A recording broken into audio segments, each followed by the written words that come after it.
Hi everyone, it's Raina. So this video is looking at the new moon in Scorpio, which is occurring on the 1st of November 2024. I think just about every place in the world. I could be wrong about that. Um, I live in the Chicago area and the time is 6:47 a.m. So if you're in Europe, it's going to be around lunchtime, and other places it might be late in the evening.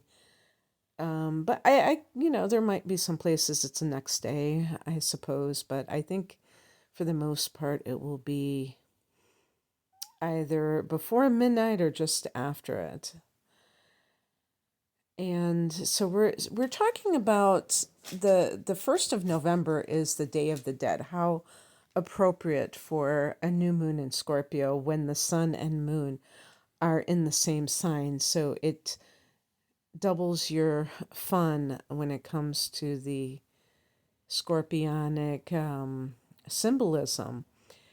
Today I wore this Day of the Dead shirt that had a skull on it, and I went to a museum exhibit yesterday wearing the same T-shirt and looking at some of the artwork and altars that were dedicated to local artists and other community types of individuals.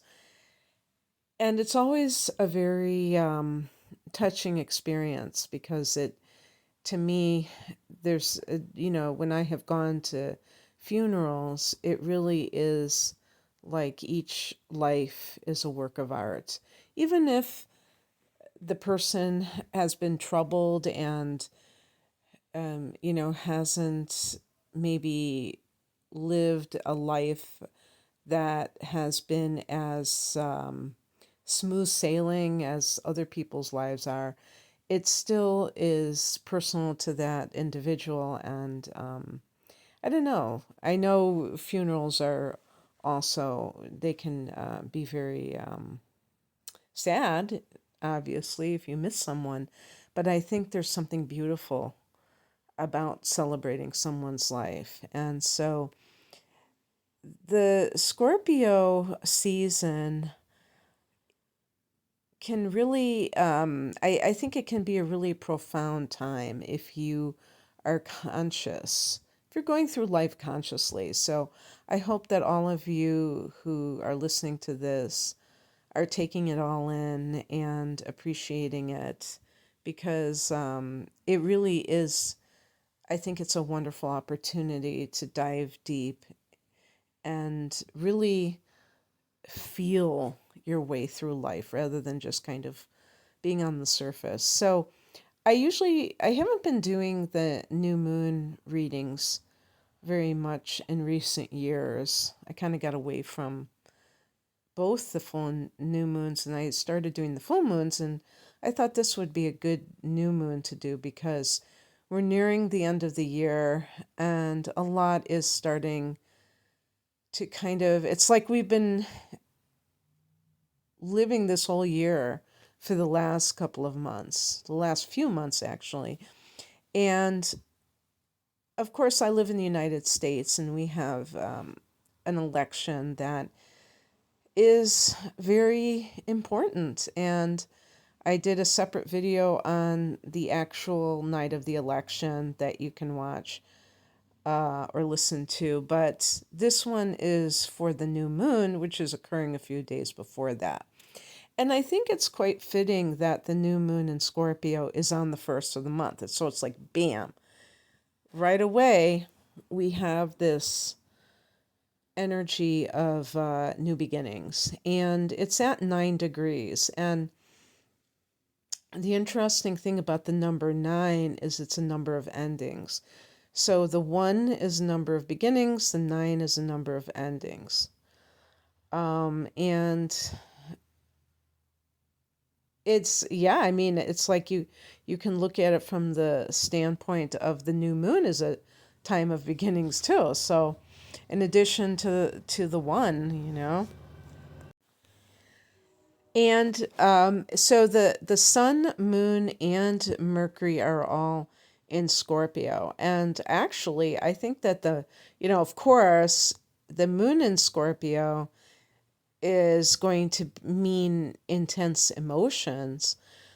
And so it's so funny because I'm almost getting the vibe of a full moon, not a new moon. But in addition to that, we have Mars in Cancer, another water sign. So today I was just walking down the street and it was pretty early in the morning. I mean, it was only after 7 o'clock. And I heard somebody yelling, and I looked, and this guy was yelling into the mic of his phone at somebody. I assume it's like somebody he was, I don't know if you'd even say dating, maybe that he was dealing with would be more accurate. And he was saying into the phone something like, but we're not together, but we're not together. And he kept like yelling into that mic, holding his phone up at a certain angle. And I immediately thought of Mars in Cancer. I was on the train yesterday in Chicago, and I heard some woman on the train talking to someone else, bitching about and having a uniform from a sandwich shop, a national chain, saying, and they said, they asked for the turkey and avocado sandwich, and then they said, hold the avocado. And I said, and I thought to myself, oh, you're trying to make my job hard, huh? And they kept going on and on about the sandwich. Now, I felt sorry for that person too, because, those kinds of jobs are especially challenging. Just being on your feet, dealing with customers.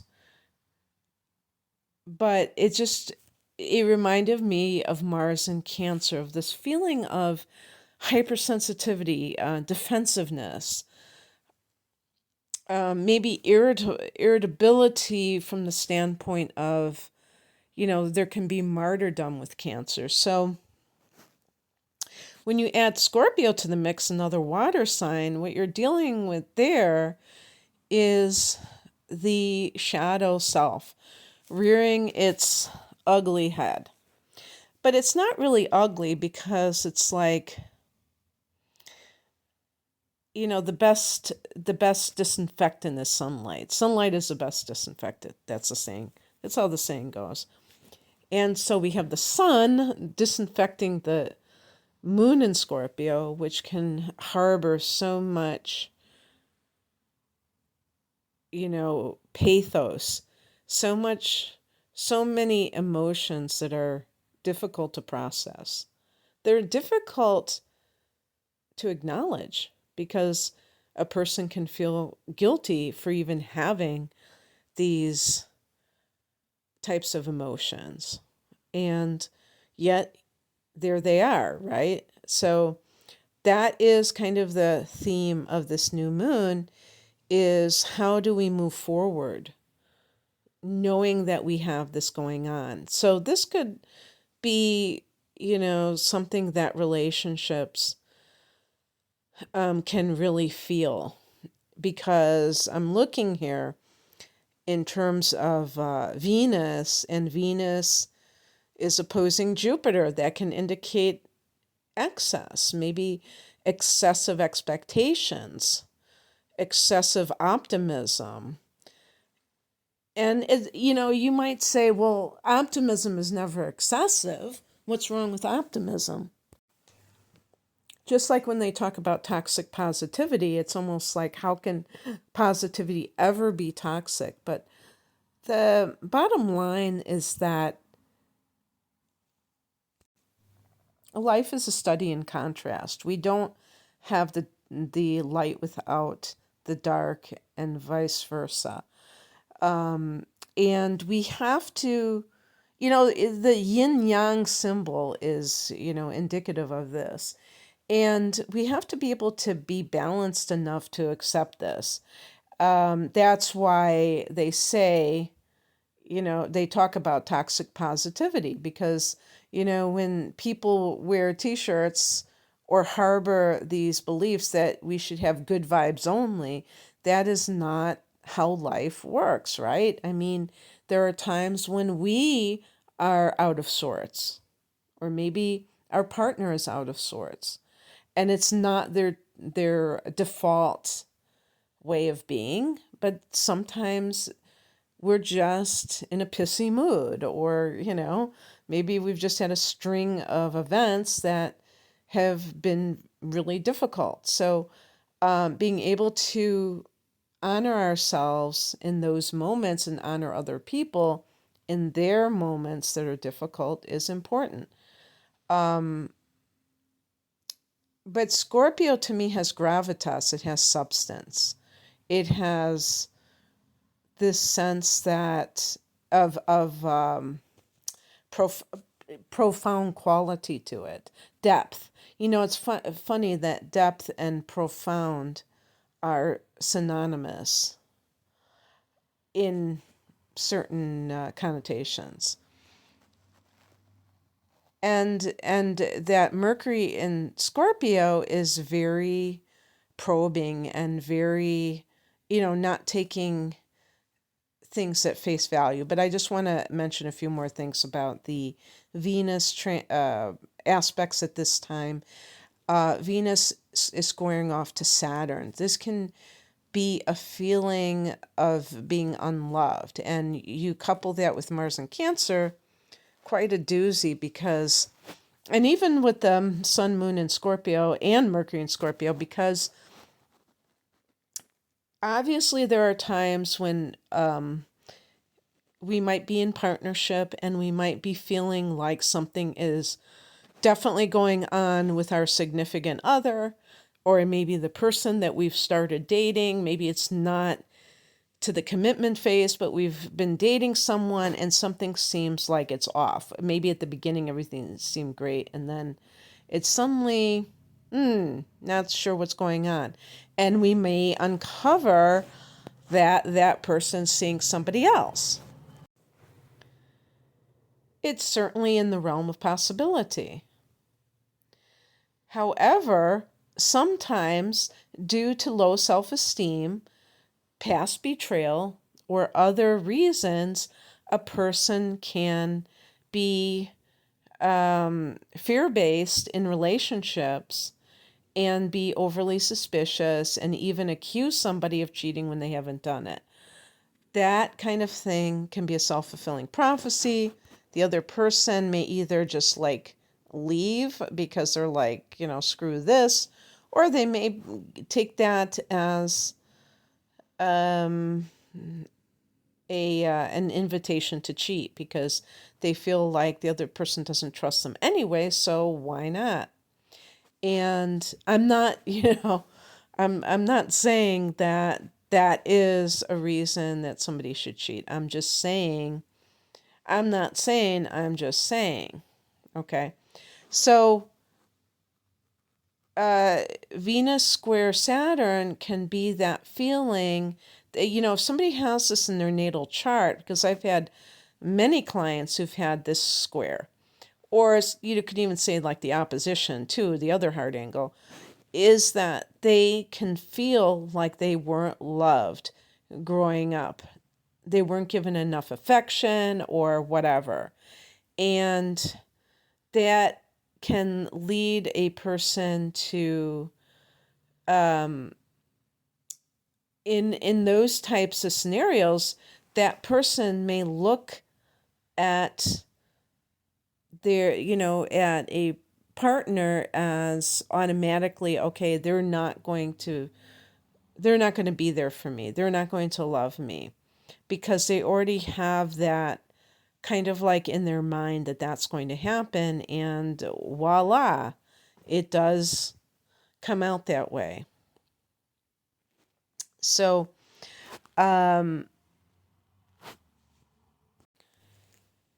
these kinds of people can go into a relationship assuming that another person's going to leave, or having a strong feeling that they will be abandoned at some point. So they're doing this aggressive, that thing about the best defense is a good offense. So that can push people away for sure. So that can create relationship drama. This square, if, because with Mars and Cancer, the person can be aggressively pursuing that emotional safety, or you could say safety net. And this is the doozy, a square between Venus and Neptune. This is the deluded lover, the person who is, seeing their partner in a way that is not accurate for who that person is. So, could be falling in love with somebody that is showing no evidence that they are, who they claim to be. And so if you're in a relationship that you already know is kind of full of drama, lay low. Don't try to start anything. And also understand that you can turn over a new leaf at any time. And when I say a new leaf, and I'm talking specifically about relationships, I mean, it could be as much as making peace with the fact that you're going to break up with that person. I'm not even saying that everything's going to be, happily ever after, and you're just going to magically get along if you haven't been getting along. No, maybe this is going to be the time when you break up with someone, but maybe you can be okay with that. And I'm not saying that this is going to happen with everybody that's in a relationship. I'm talking about people who have already had issues. Because even though this is not a full moon when things are supposed to, come to this crisis point, the moon is in Scorpio. The sun is in Scorpio, but the moon is in Scorpio. And Scorpio is about purging. So, and Scorpio is also about secrets, and then we also have Mercury in Scorpio, and that can mean you're having a conversation with someone, and they could be like just completely giving themselves away, maybe not even realizing it. Also, another interesting aspect of this is that Venus is in Sagittarius. This can really give a strong desire for freedom in relationships, for adventure, rather than this sense of duty and kind of humdrum relationship. This is more like adventurous, exciting. And that's great if you've got that to begin with. But if you have a relationship that is just kind of predictable or whatnot, this may heighten your dissatisfaction. Mars is in Cancer, as I stated. The Venus-Mars combination is very odd. These two signs form an in conjunction in astrology, so they are by no means compatible or relatable. And that can add to some of the conflicts in relationships, because the divine lovers are not on the same page. They're not even in the same galaxy. And Mars is Cancer is a strange sign because it's a cardinal sign, so it takes charge, but it's a watered sign, and it's ruled by the moon, so it can be inconsistent. Cancer people, or people have prominent Cancer can be very changeable, and that can make them inconsistent. And if if somebody who has a sun in Cancer, they may very easily have Gemini placements because that's adjacent to their sign, and that can make them very changeable. Like if they have Mercury, and even their moon could be in Gemini, and it's not dependent on the proximity to the sun. But just this idea of like today like Mercury and Gemini, today I think this, tomorrow I think that. And you have to accept it that I just changed. I just moved the goalposts. But yeah, Cancer can be very changeable, mood wise, and other things as well, and that can be crazy making for other people. So expect some of this kind of like disjointed energy is the best way of putting it.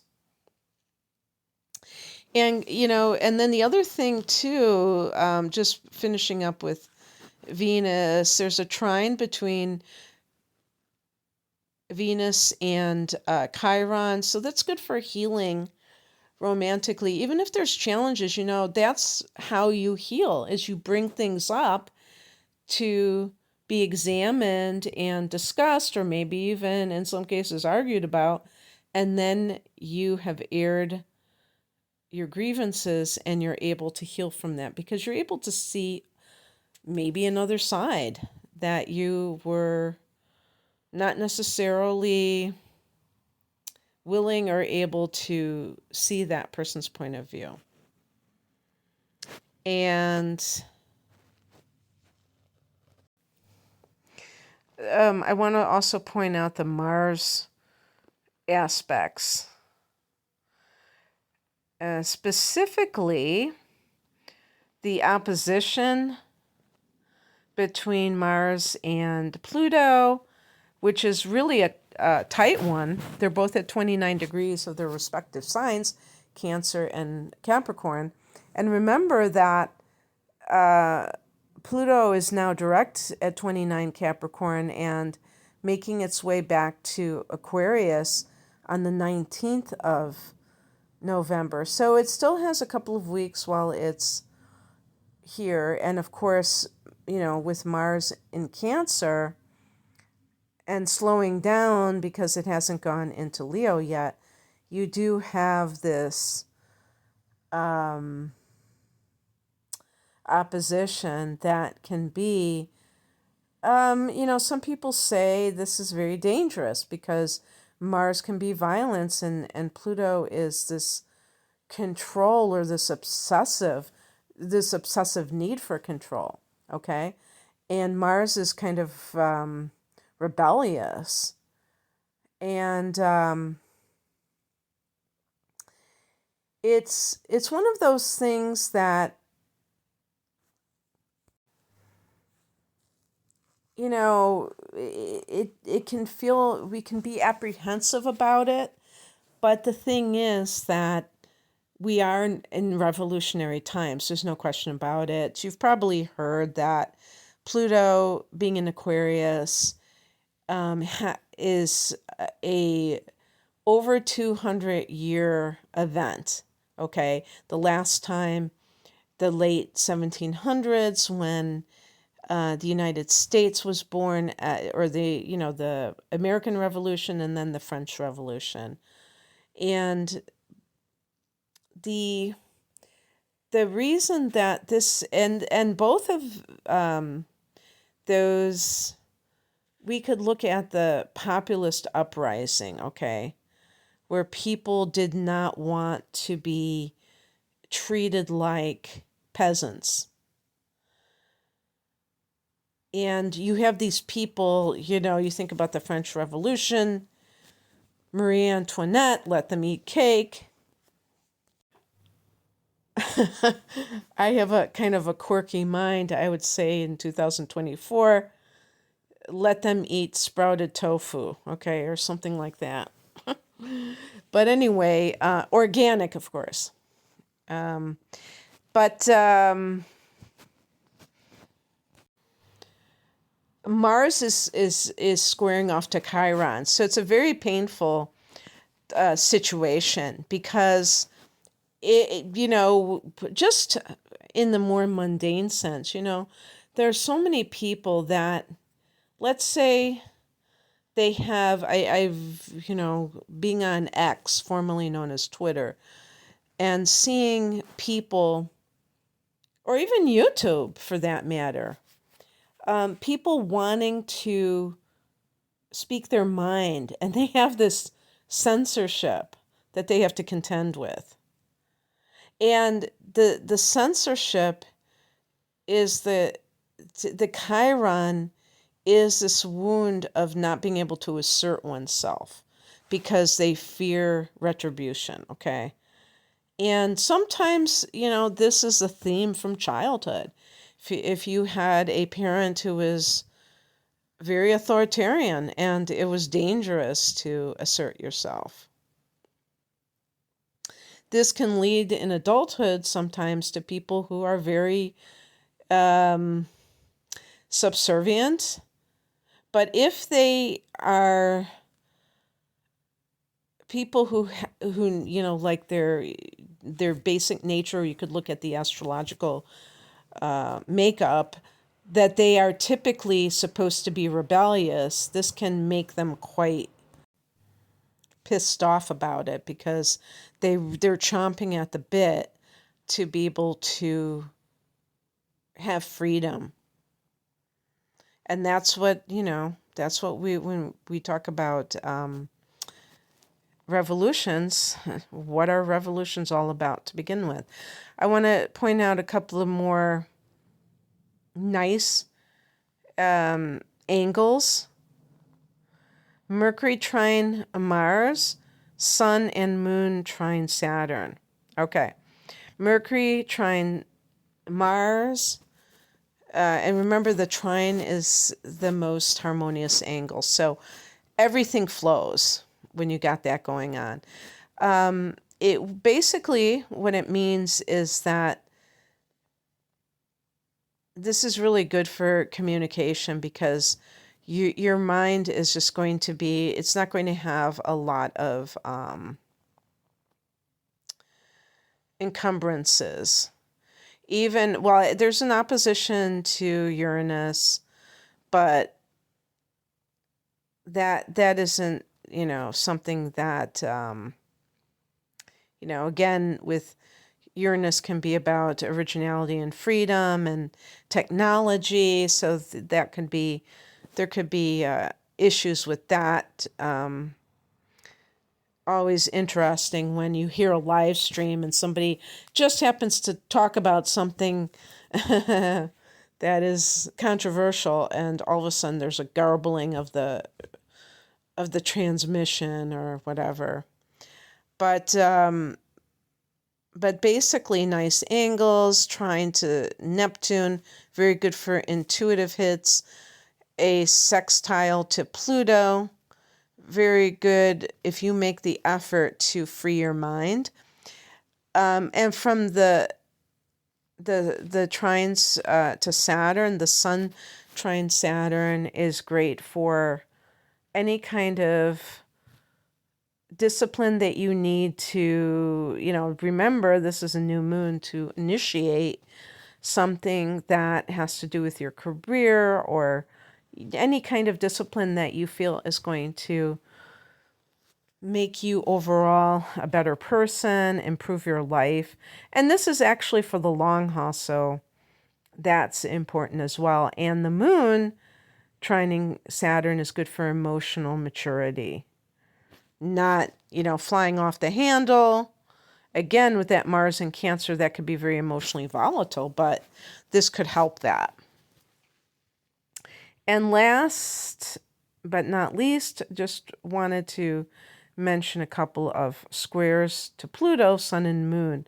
Sun square Pluto, the feeling that we are being our individuality, which I just think is tied to our freedom, our personal freedoms, are being blocked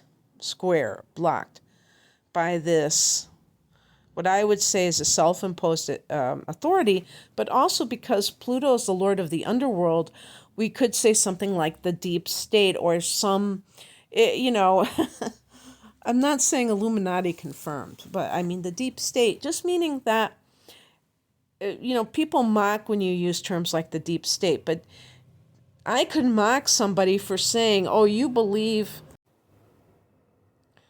that everything is above board as far as the government is concerned. Oh, wow. What an interesting world you live in. So, the moon square Pluto is, and as I probably said earlier, Pluto is one of the rulers of Scorpio along with Mars. So that's one of the reasons that opposition between Mars and Pluto is so intense, and if you want to use the word dangerous or threatening, is because both of those planets are connected to Scorpio to begin with, and they're in hard aspect. But anyway, the moon square Pluto, this on the personal level, somebody could be trying to smother you. Somebody could be trying to manipulate you. And again, Mars and Cancer. Cancer is this sign in particular, like Scorpio. The other water signs, yes, Pisces can manipulate for shizzle, for sure. And Scorpio, yeah. They can, but Scorpio, I think there's a nobility to Scorpio that I feel if the person is operating at the highest level, they're not going to do something like that. The other two signs, it's almost like a defense mechanism, and it's to meet their personal needs first and foremost. So I don't feel like it's malicious, even if it has a negative effect. I think it's more to meet their needs. But the bottom line is that you may feel this sense of emotional oppression. And if this is coming from a relationship, really take notice of it, because it may be coming out now stronger, but it doesn't mean it's not there underneath the surface all along. And perhaps you kind of ignored it, but it was hard to ignore during this time. And this is the time to set new intentions for what you want.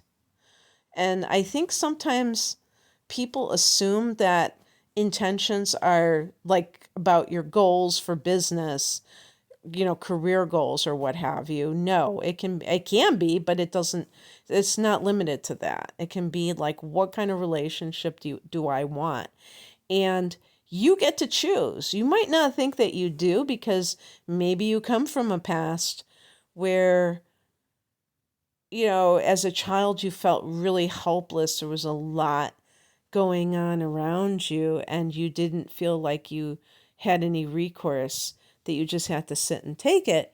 But that's not true anymore. So you have to move into this space of understanding your own free will in operation, and not to like go into fantasy land, because Venus square Neptune can try to make excuses for another person's behavior, especially in your love life, and that isn't going to serve you. You can have compassion for somebody and love someone, and still say, whoa, that person really was not, they did not do the right thing in that moment, and I'm not going to say otherwise. All right. I just wanted to bring up these things because I've really focused a lot about relationships versus some of the other things because I did talk about that election night thing and that was more political. I think that this is a good balance, just talking about how we come into the month of November. And hope you enjoyed it. If you'd like a private reading, the link is below. Thanks for listening. Bye.